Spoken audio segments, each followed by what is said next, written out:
We have not been recording. That's okay. We just start again. We had a good first run. Oh my gosh, you guys, we've been recording for 38 minutes. Fire the producer. She's done. Out of here. Oh, I'm like in a sweat. Oh my gosh. Okay, well, there sets the tempo for this entire episode. So we'll just say this. We have recorded and we weren't recording. Just grab your favorite project or something to drink and yarn over with us. And I said, you have just made my day.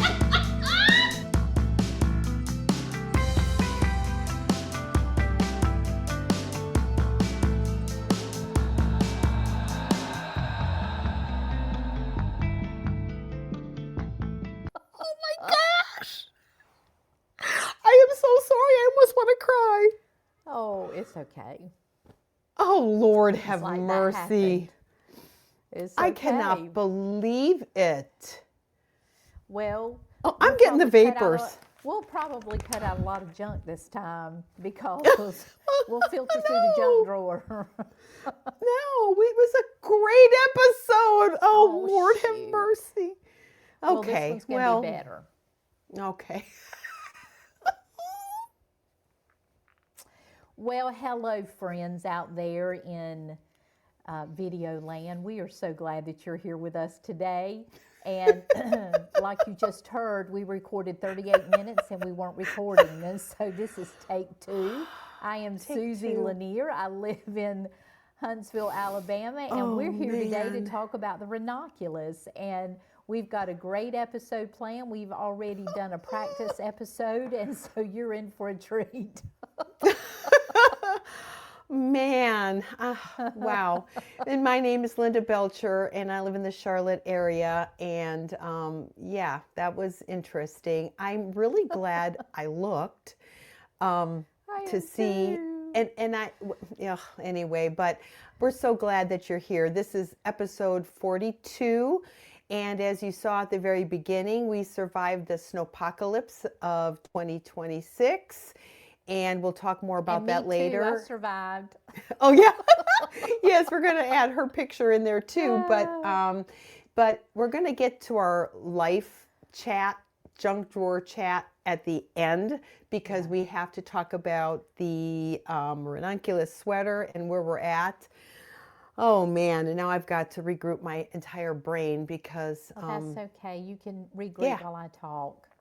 There you go. So how is your sweater going? It's going really good. I had a really busy work week last week, and so finding time to knit was a little bit more challenging.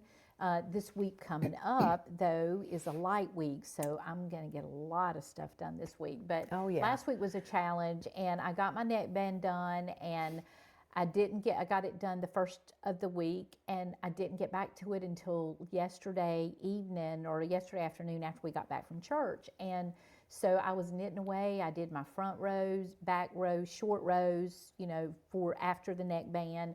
And then I went right on into the yoke, and I was so excited. I was on row 5, and all of a sudden I realized that I had not changed to the larger needle to do the yoke and the body, and my heart just sank. And so I had not, so I thought, okay, I've got to pull out and I've got to change, go to the larger needle size. And I had decided to do US 6 and 8, 6 for the neckband, 8 for the body. But I had not tried it on, so since I was going to have to pull out anyway, I just pulled my needles out, I pulled it over my head, and I did not like how close it was up to my neck. It was too close up. I wanted it more down here, more the wide band. Right. So I thought, well, I'm just going to go ahead and go up to 8 and do my body in 10, which I like better. I think it's going to do a lot better. So the mistake was good because I would have really hated to have gotten all that done and then realized that I really would have been happier to have gone up a needle size or 2 needle sizes. So last night, probably around 6 o'clock, I started casting on, and redoing. And so I'm only 6 rows from being finished with the yoke, and it's turning out really good. I really am very pleased with. So here is my It here's looks my great. neckband. That is so pretty. You can see this is going to be much better, you know. Yeah. And Oh yeah, this I can is see the looking width really of it. good. Yeah. Yeah, this is See looking this really one? good. It's kind of stretchy. Yeah. I like So it. you can see It looks great. this is the way it's looking. So anyway, I love it, and it's been fun, Yeah. and Yeah. I really tried really hard to get those last 6 rows in before we started recording. But anyway, so I'm in good shape, and it's been fun. And I'll tell you that little tip that you gave us about when we have to knit one and we have to go through stitch 2 and 3 and catch the loop and pull it back through and then knit the next 2 stitches. It really helped last week that you showed that visual, because when I saw that written down in the pattern, I knew immediately that might not stay close to the first stitch on the next round when you have to knit 2 together. And so that was a great tip. And I'll really be honest with you, I've not had to look at videos because you are such a great teacher. I've looked at the pattern, and all I've had to do is just kind of follow the tips that you've given. In several episodes, you've given tips as you have knitted yours. And just by hearing and watching, I was just able to take the pattern and go to it. So, and I did a 90-stitch cast on, and I did my neckband with a US 8. And then after I got the neckband done, 8 rows, then I went ahead and started doing the short row shaping for front and back, and then went into the yoke. And I did, I shifted to a US 10 after the neckband. So that's what I'm doing, and it looks great. So I can't wait to be able to wear it in the spring. Great. Yeah, it's you know, I was talking to somebody, I don't remember who, but I think this sweater pattern is a great teacher of the concepts of knitting a sweater. Because number one, the very first thing you're going to learn is how to size the pattern. The sizing that's the same for all sweaters, especially if they give you the measurement across here or how many stitches there's going to be. You can figure out what size you want to knit if you're changing yarns or needle sizes. So right there, that's a big thing. I mean, that's like the biggest thing in a lot of knitting. Of course, with most people or most patterns, you're just going to knit the suggested yarn and it's just going to turn out as they want. But what if you want to do a different yarn? So this is how you can, you learn that. And then, you know, you're going to be learning about, of course, short rows, you know, and as far as what do they do for, a sweater, you know, and why do you even want them or maybe don't want them? With this particular sweater, I did not do the front short rows, but I did them in the back. With this sweater, I did them for both. And, you know, but you can see it drops that pattern down a little bit. And, oh, I'm covering my microphone, but that's nice too. This would be a little farther down if I'd put the short rows. So I can see the benefit of them. And I'm, you know, yeah, you know, you just learn that. And of course, then you're going to learn about the Raglan knitting and then your sleeves. And so, and then you've got all the options of how to do the sleeves. I mean, there's several in the pattern. So I think when you're done with this sweater, you're going to feel really confident to knit other things. But you're probably going to want to knit another one of these because you can see all the possibilities of the things you can do, you know? And so this is why people knit so many of them. I mean, the truth be known, if you really want to make it different, which I don't know why you'd want to, but you could even skip these altogether and you could do these instead up here, you know? So yeah, people figure out all these little things once you knit a couple of them. So, Yeah, I think it's a fun little sweater, and I love the larger needles because it goes fast. For people who It want to does. have an accomplishment, I mean, you really could knit this probably in less than 2 weeks if that's all you're knitting, and you just go with a size 10 or somewhere close. I mean, even eights for a sweater, especially if you're using like a DK, it's gonna go fast, So Yeah. yeah. So So anyway, it's a this fun week sweater. I've got to do the raglan. I'm almost finished with the yoke, and then I'll do the raglan and start with into the body. So what kind of tips Right. are you going to give me for that? So I don't have to look at videos. Well, first of all, your end of row marker, which used to be, I still have my cast, used to be in the back, is going to move Right. because what you're going to do is you're going to do that setup round, which means you're going to have only 4 markers. You're going to eliminate that back end of round. You're going to have a marker at the beginning or the end of the back and the beginning of a sleeve, the end of the sleeve. Then you're going to have your knitting here, another marker Right. and another marker. And then you're going to So eliminate two that. markers on either side Right, of so you have the 4. sleeve shape. Okay. So somehow I didn't understand that. And so when I was knitting my first ranunculus, I couldn't get the number of stitches right because I was increasing at the 5th, the old end of round marker. Oh, okay. And I was like, what's going on here? And then, I mean, I really, even when I knit that sweater, I still was kind of a newbie in some ways. And then Right. I noticed that the back is separated into 2 because you start with that middle end of round in your back. So you have this and this, so in mine it's 37 and 37, which equals the same as my front. Right. Anyway, but I didn't understand all that. I didn't know what I was doing because I didn't understand the mechanics of how to knit the sweater. So now I understand the mechanics. That's what I'm saying. When you get done with this, I think you're going to feel really confident to knit other sweaters. And you'll see that this sweater really isn't as complicated as it seems. It's just, there's things that are not well, I think, defined. So the other thing is when you start to knit your raglan round, you're going to be knitting all the way when it says in round 1, knit to the first stitch before a marker, and then you knit back and front. That's the first sleeve marker. Okay, so you're going to be knitting almost half the sweater, if you will, and then you're going to get to this first, and that's going to become your new end of round. It's over here. So That's the end of round there.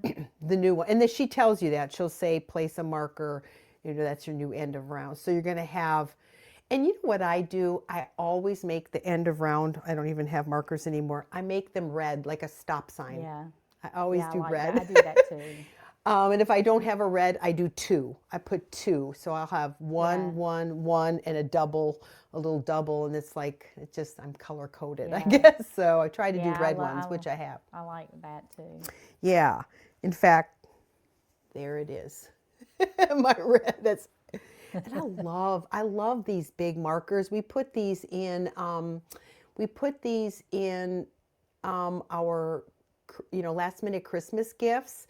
And Yeah. they're nice and big and they fit in a size 10. I have the smaller ones as well, which I actually bought out in Utah, but they don't fit on these bigger needles very well. They don't slide well. So I like these big ones. Most of them are being used in Danny's sweater, but I did have a red one left, so that was good. But basically, once you start knitting that raglan, it's going to go pretty fast. There's really not that many rows. So basically, it's kind of from, here, let me show you. It'll just be, where's my, here. So it's just this little bit here. I can't even see it. And then you're going to separate for your sleeves. And my tip on the sleeves is to always use the long sleeve option, regardless of how long you're going to make your sleeves, just because it's a more traditional way of separating for your sleeves, and you can just knit them as long as you want. So you're going to put the prescribed amount of stitches on scrap yarn. I use my try-on cables, learned that from somewhere, don't remember where, which is awesome because then when it's time to pull them on, I just stick them on here and pull them on. So that's kind of fun too. Yeah. Yeah. Linda, you had mentioned last week that when we start the Raglan and then we go into the body, you said that we actually, if we needed to, we could even adjust the size that we were making. Can you give us some pointers on that? I think I know what size that I'm making with the math that you taught us to do in the 8-minute video, by the way, is where that she teaches that formula that she has done with her sweaters. But I've done that, and I think I know. But you had made a comment that if we needed to change that we actually could even do that at the point after we do the Raglan divide from the sleeves, that we could change. So give us some pointers there in case that happens. So when you look at the Raglan section, what you're doing is you're increasing into your 4 markers, right? So you're going to be increasing in your sleeve and your front and your back, your body. Okay. If you put your sweater over your head, and you're gonna have to use those try-on cords. And if you're finding it's not big enough, you can continue the increasing of a size up. However, you have to decide if you want to do the increases at the sleeves. You may want to and make the whole thing a little bigger, or you might want to just do the body increases. Because what's happening is you're increasing on each side, on the body side and the sleeve side. So if you do not want that sleeve to get bigger, you'd only do an increase on the body side.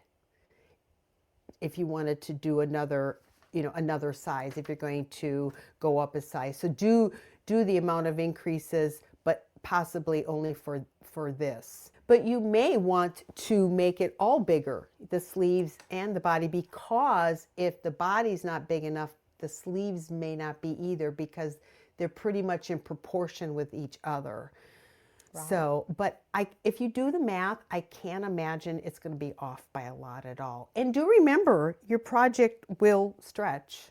This is really quite stretchy, but again, it's a large needle, and I think it's got a lot of give, which is good, because sometimes cotton is just real, so anyway. Yeah, I think mine has a lot of give too.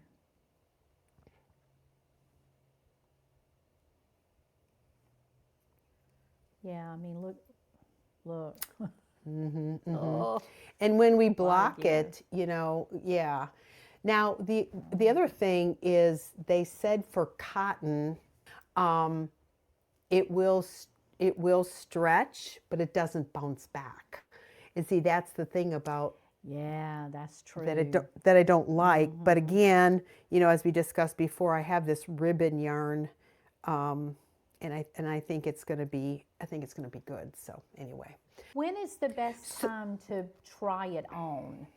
So I'm getting my yoke finished, and that I would. So my question is, if I think I've made a mistake in the size that I've chosen, and I try it on, at what point do I try it on and I would decide that I need to go up? Then I might have chosen a size too small. At the end of the yoke, I would put in a lifeline. I would knit the whole Raglan section, which isn't really that big. It's that much.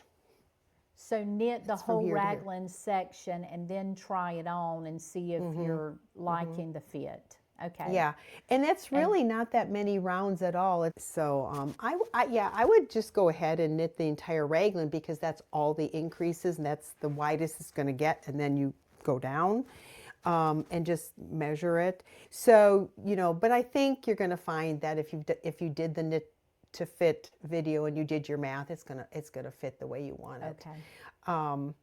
And back to the neckline also, so you don't kind of have what happened to Susie. Knit this the 8 rows and try it on. Yeah. Or hold it up. I mean, you can see obviously this is going to be plenty open, And if it was over here, I'd be worried. So, Right. but yeah, but trying it on over your head is even a better way to do it. So anyway, Okay. Thanks. so that's really pretty much it, I think. And you're going to do short sleeves for yours, and I am probably about to here. okay. I want this to look like a tunic, so I'm not going to do, I'll just tell you now, I'm not going to do any ribbing on my sleeves. And I'm not going to do any ribbing on the bottom either. I'm just going to let it be. I hope it doesn't get too flimsy because, as I said, I don't know in which time of my recordings. But this is very stretchy. But maybe it's Yeah, it also is. because it's a size 10 needle. Yeah. And that's going to give it, there's a lot of space in there to stretch, Yeah. Well, So and I don't have want it to seen- be a tent. I have seen people that have done, well, really any of the tees that are real, got a lot of like lace pattern in them, that they knit them more short-waisted and they wear them over like a sundress, or it's kind of like an overlay on top of a dress, and it's more short-waisted, and that looks really nice, Yeah, that you yeah. can have a little overlay over a dress, so it Yeah, can be worn like that too. I actually bought a little sundress in this color because I couldn't decide what color this should go on top of. And maybe I should have done something like the blue dress you're wearing. Yes, But- it could be royal blue and the purples. It's Yeah, maybe I'll beautiful over return it. that, and then even oranges. It's beautiful over. There was an orange. There was an oranges. orange, and I was It'd be tempted. beautiful over that. Yeah. Oh, maybe And I of should course, return. black, it's always pretty over that. It'll be pretty over any Navy of the blue. browns, navy blue, any of your shades, which are the vivid colors with black added. And so when you take it down to those deep shades, that bright color on top of those dark colors. So anything dark, it'll be beautiful on. Yeah. Well, Anything. I'll get it, and I'll see how it fits, and I might end up returning it. Who knows? But, Anyway, so, yeah, I think that's it. So for next week, go ahead and do your Raglan ink, your Raglan section, and separate for your sleeves, and then you just knit. It's round and round. Yes, and Cara Bear, we saw that you are already far, far ahead on your Ranunculus. She is such a She thought fast she was knitter. behind. She's a fast knitter. And so- Sarah is knitting with us as well, and she's. Yes. I think they both have knit a Ranunculus before, so I think they're just Yeah. knitting with And us Sarah, for I fun. watched your last episode. It was awesome, and I love blankets. all your blankets. I'm a I blanket know. knitter, kindred spirits there. I love the blankets. In fact, Oh yeah, this week, she's fast too. I mean, she's just. yeah, I guess I'm a slow knitter, but I also multitask. I don't just knit. I'm on my phone looking at yeah. Instagram and watching TV. I think we all do that.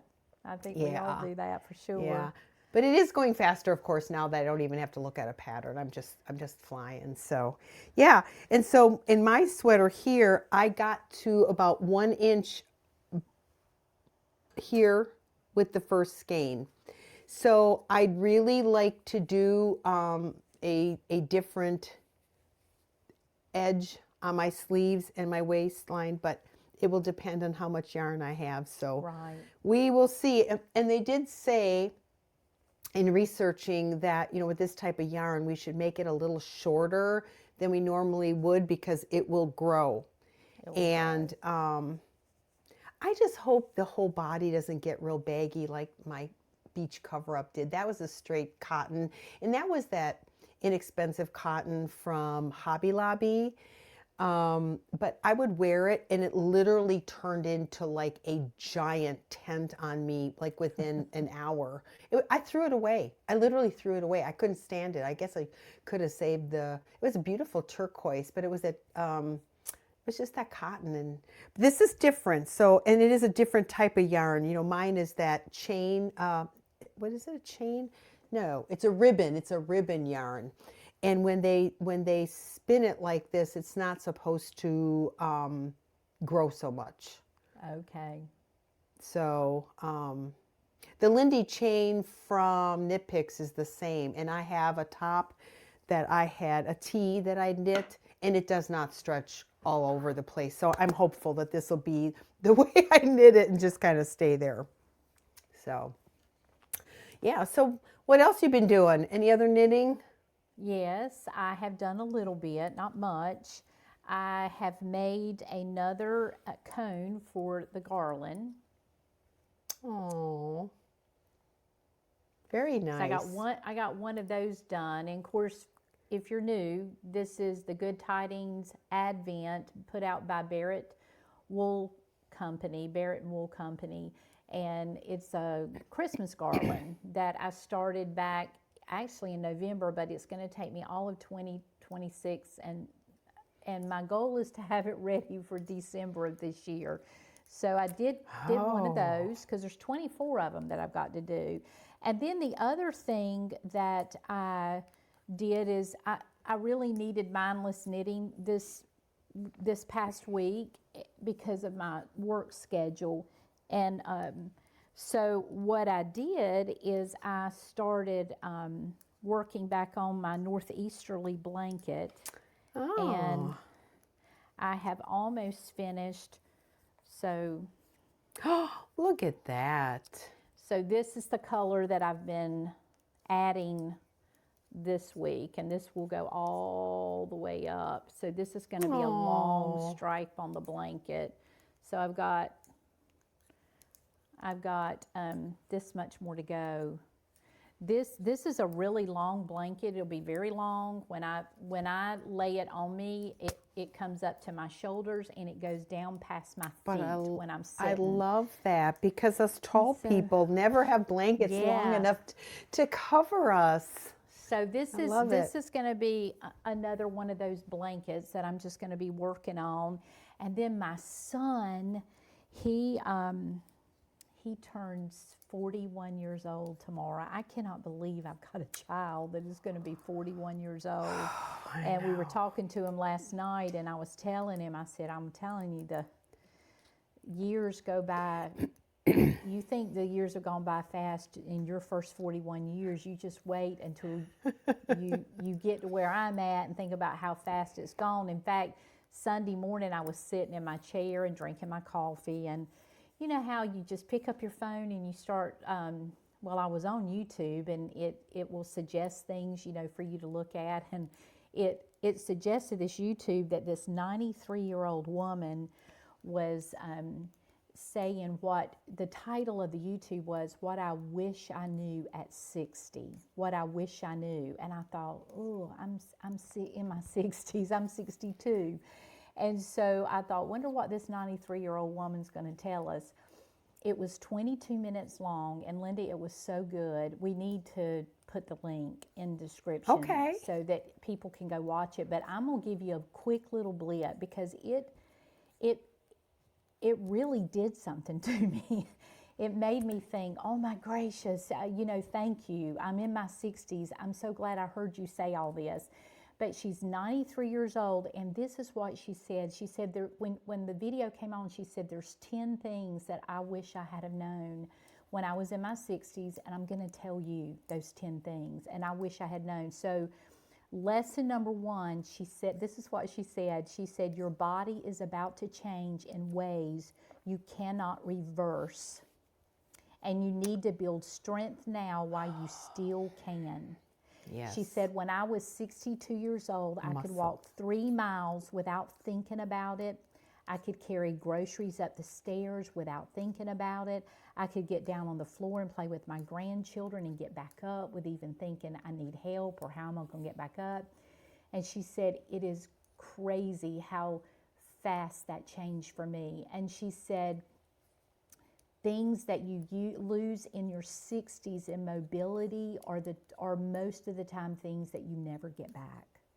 And she said, so you don't want to lose them. And I'm sitting there thinking, oh my gracious, I got that.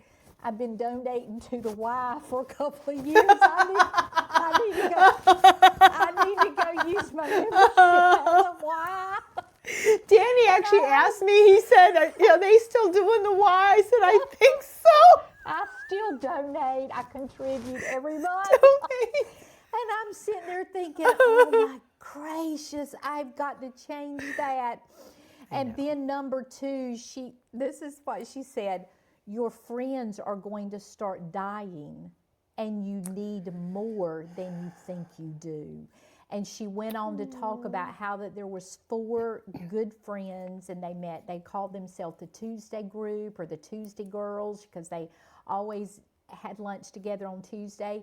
She named all 4 of them and at what age they died and that she was alone. And she said, make friends. And I thought, oh, our yarn circle, I'm so glad. I thought we had that Zoom meeting and I'm meeting women from all over the world and we need to do more Zoom meetings and we need to. I know, we need to do one like next Saturday. I'm so thrilled. I am so thrilled that we are finding all of you and you're all over the world. And some of you may be in your 60s like me and we've got to make more friends. We can't have too many because we don't know how many years the Lord is going to give us. And I was just listening to this 93-year-old woman and I thought, oh my gracious. Well, so that was lesson number 2. And then lesson number 3, this is what she said, have the conversations about death and money now while everyone is still healthy enough to have this conversation. You know, because she gave the example about how that her mother had gotten sick and had a stroke and there were so many questions they needed to ask her. She couldn't communicate. She said, in your 60s, you need to have these conversations with your loved ones while you're healthy enough to do it, that they know your wishes and your desires. And she said, do this in your 60s. And then she said, lesson number 4, retirement will not save you. It will actually expose you. And she goes in and talks about what she means about that. She was a guidance counselor until she was 70 years old. She looked forward to retirement. She saw all of the wonderful things that she was going to do. She wasn't thinking about her age, that it was her identity, she said, I wasted 3 years of retirement trying to reassess who I was. She said, I didn't know how to get up and not have anywhere to go. I didn't have a title. I didn't know who I was. She said, my family got worried about me. She said, I didn't handle it well. She said, I did not handle it well. She said, because I had nothing else in my life. My life was my job. And she said, it exposed me. It exposed what was important to me, what I put in my life and all of that. So that was lesson number 4. Lesson number 5, you have less time with your spouse than you think, and most of it will not be the healthy, active years you are imagining.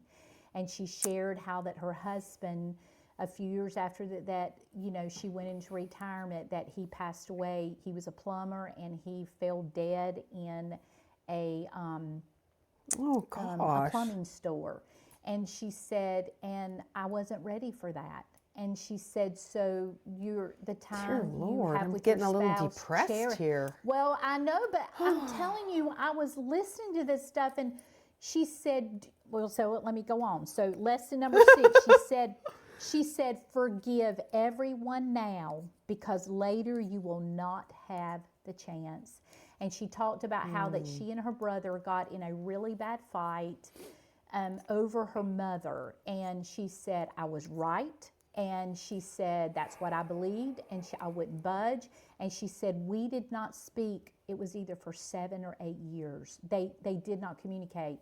She said, the end of that story is that he had a stroke and died, and I was never able to make things right with my brother. She said, I regret that so bad.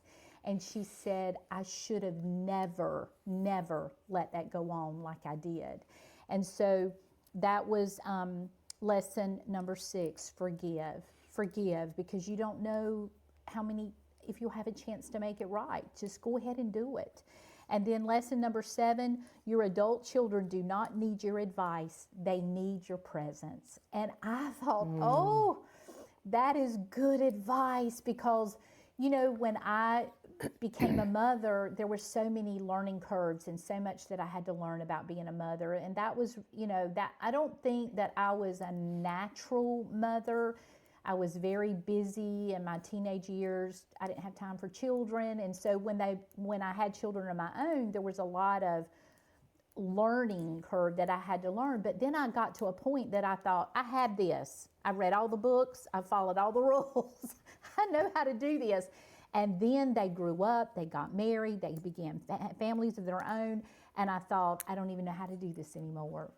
You're learning all over again. And whereas before it was about advice and telling them what to do and correcting them and teaching them and controlling them. And when they become adults, that's all gone. You can't do that anymore. And so I thought that is such great advice. Your adult children do not need your advice, they need your presence. And I thought, please, Lord, help me to be that. Help me to be that. Just let me be present. And if they need, they'll ask. And if they don't ask, then keep your mouth shut. That's what I said to my, it's like, keep your mouth shut. And then lesson number 8 was write things down because you're going to forget everything. And I thought, oh my gracious, I'm already experiencing that. It's like, I didn't write that down. I'm not really sure if I remember. But she keeps a journal and she journals things throughout, that happened to her during the day or things that she thinks she's going to need to remember, or she might need to remember 10 years from now, that happened and she needs to revert back to that. And so I thought that is great advice. And then lesson number 9, you are going to be scared about growing old, and courage is doing it anyway. To not dread this because it's a part of your journey of life, and experience it as it comes and enjoy every moment. And instead of running from it and being scared, embrace it. And she said, that's what I wish I had known when I was in my 60s. And then lesson number 10, she said, and this is the one you need to hear. This is the one I want you really to remember. The last 30 years go faster than the first 60. I blinked and I was 70. I blinked and I was 80. I blinked and Anthony, my husband, was dead. And I was 90 and then 92 and 93. And now I'm sitting here wondering where it all went. She said, when you're young, time moves slowly because everything is new. And when you're old, time begins to move very fast because you've seen most of all of it. And she said, in your 60s, she said, this is when you need to start making some changes because now's the time to do it. And I want to add number 11 because this is a passion of both mine and Linda's. And number 11 is feed your body good things, good food, good supplements, because your organs are getting old. They're getting older. They're not getting 20 older. anymore. Everything is getting older. Your pipes are clogging. Your sewage is not doing Well, they don't right. have to, but they're You more know, likely to if you don't take care of them. Exactly.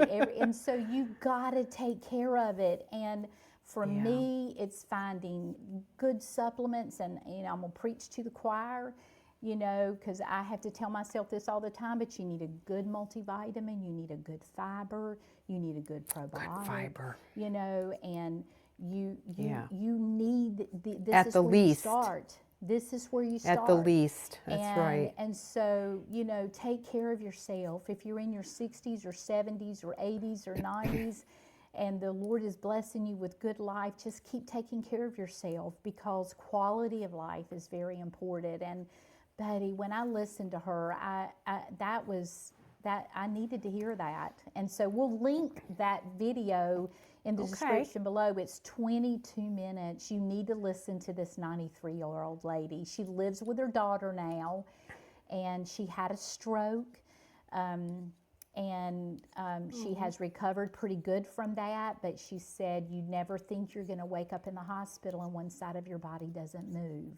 And so I know this sounds kind of morbid, but it's like, but when you hit your 60th birthday, this is when we start losing friends and family members and all of it, 60s, 70s, 80s, 90s. I mean, somewhere in there, you're going to experience the end of life. And so to prepare correctly, to have quality of life, and to leave in such a way that your family is able to handle it. And yeah, these are things that we have to think about.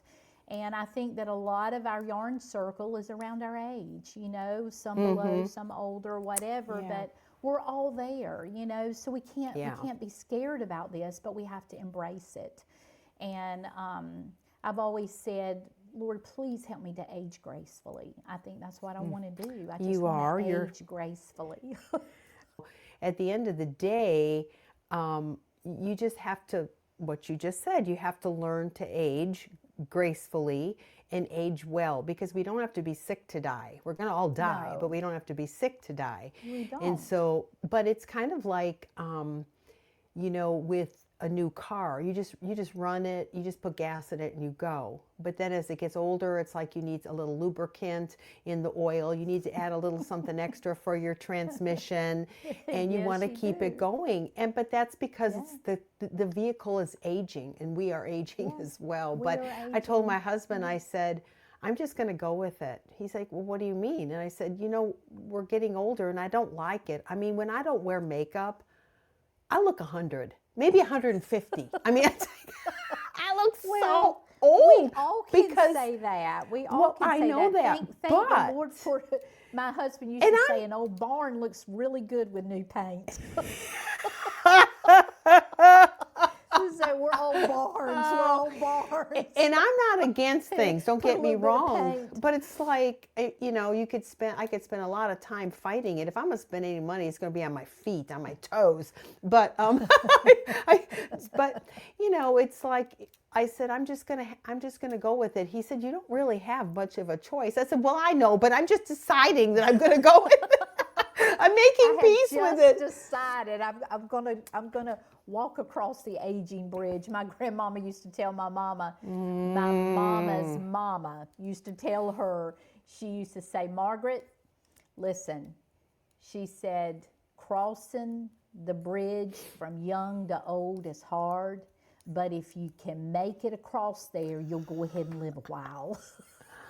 So what you're saying, I'm gonna go ahead and walk across the bridge. Well, and I would add a number 12, and this is probably a whole nother topic we could have a whole episode on, and that's learning to mind your mind. Because at the end of the day, Oh yes. controlling your thoughts is so Yes. important, because you could live in fear. You know, just those things that you had just mentioned could cause a lot of Yes. fear, a lot of whatever. You could Yes. focus on loss, you could focus on a lot of things, but that really ages you. You know, It does.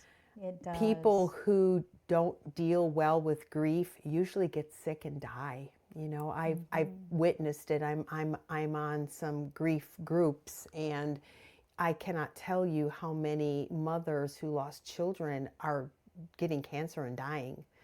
And it's within, you know, 7 years of the loss of their child. And now, you know, it's like we have to pray for so-and-so, she's got cancer. And they're just dropping like flies. But if I really go back and look at some of their posts, you know, they're not knowing how to deal with it. But anyway, so we need to mind our mind, because that's how we get rid of tension and, you know, which of course for me, of course, is usually giving things to prayer. I mean, if you know, you need to learn to pray and really seek the Lord. Can I share a story about what happened with me? Yeah. So last Wednesday, I'm not going to focus on what all happened, because that's not really the story. But I had to go. I had to go to the ER, and I kind of knew I'd have to go to the ER. And that crazy flu I had was really disrupting my electrical system. Long story short, so I had a lot of palpitations and whatnot. But I wasn't sure of what was really going on, because they were increasing really horribly. And I was actually driving to Bible study, and I was talking to Susie, and I pulled over into the coffee shop, and which is like half a mile from the ER, and she's like, Linda, you really need to go. So I went. I called my husband, and he had just left the house, and I told him what was going on. He said, I'll meet you there. But what happened was I didn't want to go, because I just don't really trust a lot of the medical profession these days. I don't trust the way they do things. There's not a lot of trust there. But the Lord said, but trust me.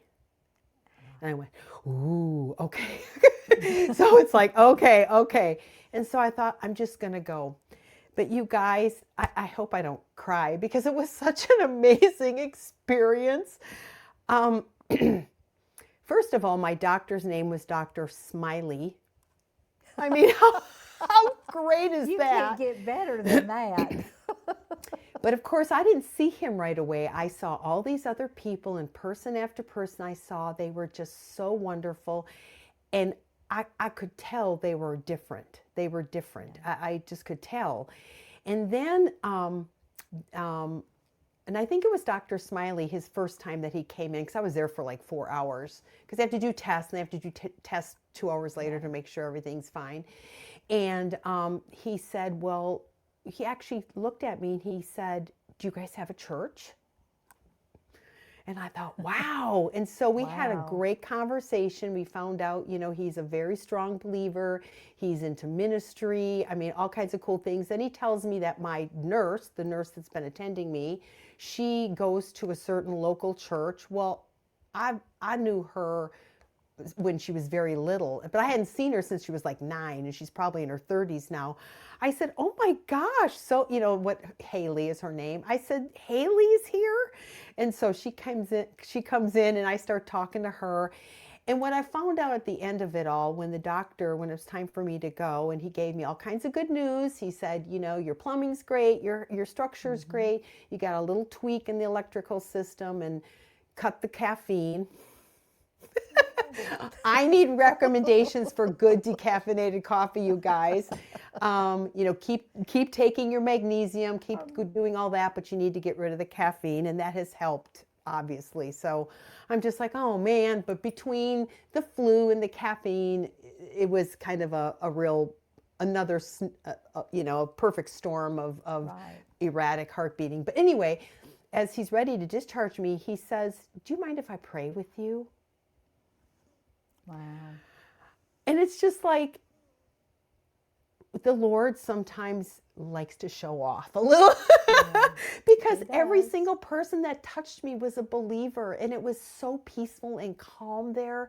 It was amazing. It was like I was in this bubble of protection. And so, you know, it's like just trust the Lord, and he'll provide everything you need. So yeah. And I'm fine, guys. Just I'm off the caffeine, and She sure is, because she has to be the one to put this show together. Nothing can happen to her. No, I'm fine. And Lord. you know, that flu is, well, what happened is I had a little bit of a sinus infection, and so if you have a little infection in your body, that will create, you know, erratic heartbeat as well. So between that and the caffeine, it wasn't good for me. So, but it was good. I found out I'm really great. My cholesterol's great. I'm very healthy, and actually, but I can't have gives us peace caffeine. but you've got some peace of mind too, because you know. Oh yeah, that goes because back this to has been minding your going mind. on. When little things are going on, your mind goes crazy, you know. So Oh, thinking yeah. of Oh, this yeah. and thinking of that. So peace of mind is great. Yep. So, but I was just so thrilled, and he actually did, the doctor actually asked if he could give us his personal cell number. And he said, you know, because we had a good conversation about his ministry. He said, I'm not really sure why you're here. He said, are you here for me, or am I here for you? And I said, that's how the kingdom works. Who knows? Who cares? Praise the Lord. You know? Yeah, my mom used to always say, she would say, honey, you make the plans, but God ordains your steps. He Oh, ordains I them. tell ya. Every day we get up and we make our plans and we think we know how our day is going to go, but when it goes another direction, I just think, yeah, Mama, God is ordaining my steps today, you know. And so, yeah. Things don't just happen. They No. don't. They don't. And so they're between you know, kind of being ill with this crazy flu, I had a lot of rest then, which I needed. And then I had, you know, rest after the hospital. And then we had the storm, which really made us homebound even more.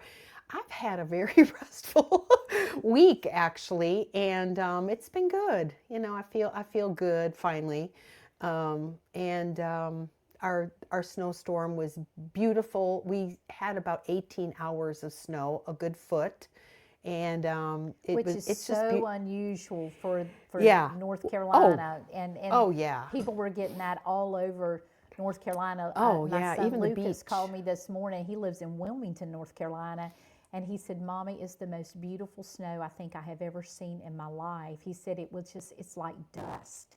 He said, Yes, and it was fell so light. He said, and it fell so fast. He said, Oh. he said sometimes it looked like snowballs falling from the sky. He said it Yeah. was, it was unbelievable. He said just absolutely beautiful. And you know, I used to say, I hate the cold weather. I don't want no snow. I don't like it. I was so guilty of it. And I have so changed. I just don't love mind it. every season. I love every month of the year. I thank God for every day He gives us. And you know, after you come off of a busy holiday season, because the holidays really start in October with all the fall stuff, and then going into Thanksgiving, and then going into Christmas, and then going into New Year's. I mean, we Do some you feel remodeling. like, yeah, you just feel like you're in a whirlwind. And Yeah. then comes January and February, where the Lord blankets the earth, and life slows down, and you get to wrap up in blankets and fuzzy socks and twinkle lights and hot chocolate and coffee and comfort foods. And I am falling in love with January and February. They are just awesome months. And so They are. we've got today is what, February the 2nd. We're recording on February the 2nd. So we've got a whole month of coziness ahead of us, and I'm so excited about it. And it's so funny because I sent my brother a little YouTube that we made of it, because they live in Wisconsin, and I mean, to them, when they get in the teens, they're really excited. The difference between us when we get snow is it never is really brutally cold for very long. He actually called me. He's like, "Oh my gosh, Linda, I cannot believe you got a foot of snow." He's like, "I can't even remember the last time we get a foot of snow." When they get snow, it's actually kind of warmer. They just get that awful, awful cold. I mean, it's been, you know, with minus degrees, so cold, you know.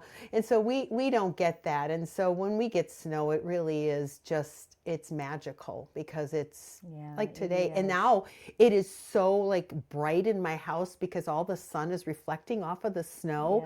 And it's just like, poof, my whole house looks like I have added all this lighting because it's so bright, the blue skies. It's beautiful. I call them the magical days of winter. In the South, we wait for them, and this is why that my tree stays up all year long. I wait for the magical days of winter, because we don't ever have a white Christmas, but we may have a white January or a white February, and I get to experience what a lot of people is normal, that their Christmas tree is up with snow on the ground. I wait for it. I wait for it in January and February, the magical days of winter.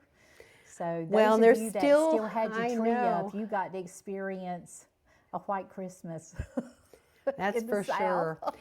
And we cannot forget something exciting, because we put out an Instagram and we put a little something on YouTube. But as you can see, my Advent sweater back there, and I've got to bring this up for you guys. Add to the stage. There it is. Cashmere and Coconuts has actually been watching the episodes, and they're so thrilled at how much I love my sweater that they still have those colors in packs, I think of 3 or maybe more. Anyway, the mini skeins from the actual Advent in little bundles that you can purchase. And they are offering 15% off with the code of Yarn Over With Us through February 16th. Now that's good really on any of their yarn, but if you like that, and of course I wore the sweater last week, you can get those colors. And you know, it says here minor exceptions apply. Of course, it's not on their subscription or mystery bags and grab bags, because they're already heavily discounted. And it's only through their Etsy store. So you go to Etsy and look up Cashmere and Coconuts, and you can get a 15% discount with that code for the Yarn Over With Us. So anyway, that was very nice of her. Yes, thank you. Thank you for doing Yes, that for our thank viewers. you. So, but anyway, that's exciting. Let me remove this off. And we will have, I'll have the code and the information down in the description should you have missed it. Otherwise, just go back and pause. So, anyway, anything else? All minds are clear. We are All minds pushing are clear. 2,000 subscribers, so thanks so much to oh. all of you that Yes. that have subscribed and share us and like us and comment, and we're hype so us. excited. I'm not Hype sure us, what yes. hyping does. Yes, but you can hype us now. I think like what that. it does Hype. is if it shows extra interest from Yeah. the viewers, it'll put it out there in the algorithm Yeah. and expose it to others. So hopefully you're finding our Yarn Circle a kind and gentle place to be these days. Yes. So anyway, and don't forget, well, even if you finish them now, I'm not going to show them now, but if you finish a ranunculus, you can add it to our little fashion show. You can have it on or have it laying over a chair or over a whatever. What are those things called? Mannequins, I guess. Yeah, I call it a mannequin. There's no bust. head, but yeah. A bus. But I don't anyway, know. you can send us your finished ranunculus to the address that I'm going to put up right here. And we are going to show them all in a big old fashion show when we're done with the knit along. That's gonna be fun. Yep. I'm sure Karen will be submitting hers next week. She'll be done. She'll probably be submitting 2 or 3. She is really fun to watch. But anyway, I enjoy. She just gets so much done in a month. It's unbelievable. I just I'm not comparing myself, but I'm a much slower knitter. But I'll get it done. So anyway, yes, don't forget to subscribe and share with friends. And we love your comments. And we do try to answer, well, we do answer all of them actually. So anyway, thank you for being part of our Yarn Circle. So until next week, and your sleeves divided, happy knitting. Happy knitting, and stay warm and cozy. Bye-bye.